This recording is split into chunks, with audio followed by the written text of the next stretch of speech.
So I just got a delivery of Adams wheel and tire cleaner. 2 of these are in a plastic bag, along with 2 of these sprayers. I want to show you what I see when I open it. This has been used and returned. That's what I see, okay? That's number 1.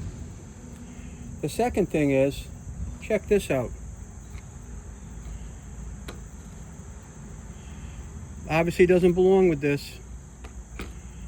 Very sloppy work. So now I'm going to have to trim this to fit.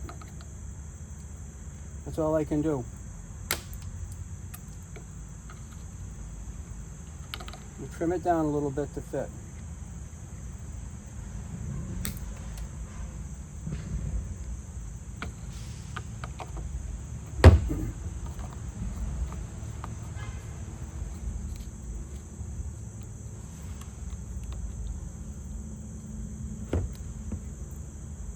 See?